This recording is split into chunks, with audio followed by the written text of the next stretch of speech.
Hello बच्चों, तो कैसे हो। कल हमने जो स्वयं प्रकाश का पाठ था नेताजी का चश्मा, उसका सार संग्रह पढ़ा था। आज हम राम रैनीपुरी का बाल गोविंद भक्त पाठ पढ़ते हैं, जो कक्षा 10 क्षितिज भाग 2 से संबंधित है। बाल गोविंद भक्त मंझोले कद के गोरे चिट्टे आदमी थे। उनकी उम्र 60 वर्ष से ऊपर थी और बाल पक गए थे। वे लंबी दाढ़ी नहीं रखते थे और कपड़े बिल्कुल कम पहनते थे। कमर में लंगोटी पहने और सिर पर कबीरपंथी की सी कनपटी टोपी रखते थे। सर्दियों में ऊपर से कंबल ओढ़े लेते और वे गृहस्थ होते हुए भी सही मायने में साधु ही दिखते थे। माथे पर रामानंदी चंदन का टिक्का और गले में तुलसी की जड़ों की बेडोल माला पहनते थे। यानी उनका एक बेटा और पोतो भी थे। वे कबीर को साहब मानते थे। किसी दूसरे की चीज़ नहीं छूटे, न बिना वजह झगड़ा करते थे। और उनके पास खेती बाड़ी तथा साफ सुथरा मकान भी था।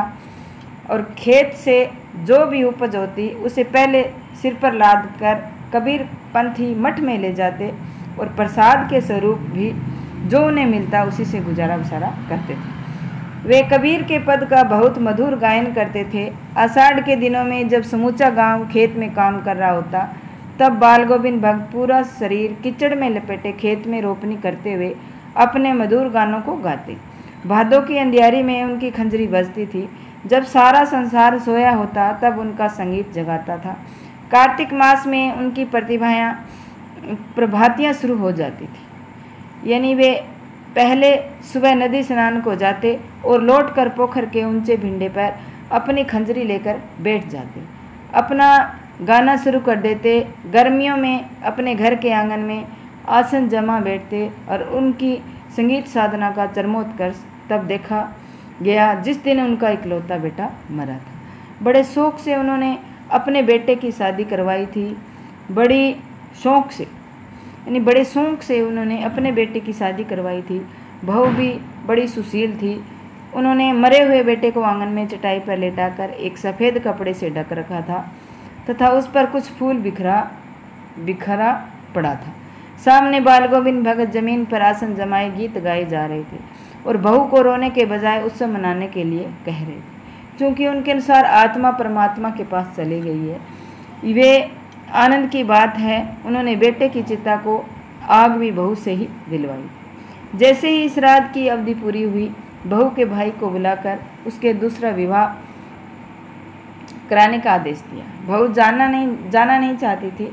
साधु रह उनकी सेवा करना चाहती थी, साथ रहकर उनकी सेवा करना चाहती थी, परंतु बाल गोविंद के आगे उनकी एक न चली। उन्होंने दलील, अगर वो नहीं गई तो वे घर छोड़कर चले जाएंगे। बाल गोविंद भक्त की मृत्यु भी उनके अनुभव ही हुई।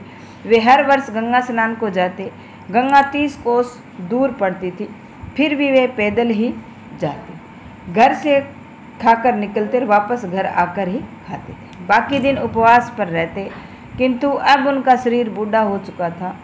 इस बार लौटे तो तबीयत खराब हो चुकी थी, किंतु वे नेम व्रत छोड़ने वाले ना थे। वही पुरानी दिनचर्या शुरू कर दी। लोगों ने मन किया, परंतु वे टस से मस ना हुए। एक दिन संध्या में गाना गया, परंतु भोर में किसी ने गीत नहीं सुना। जाकर देखा तो पता चला बाल गोविंद भक्त नहीं गए। यानी ये इस पाठ का पूरा सार है। और पाठ का सार हर रोज़ एक बार पढ़ लेते हैं तो इस पाठ को भूलते भी नहीं हैं और प्रश्न याद करने में मुश्किल नहीं होती। ये इनके कठिन शब्दार्थ है जो ये भी याद करना बहुत ज़रूरी होता है, ताकि इसी में से कोई व्याख्या आए तो वो हम आसानी से कर सकें।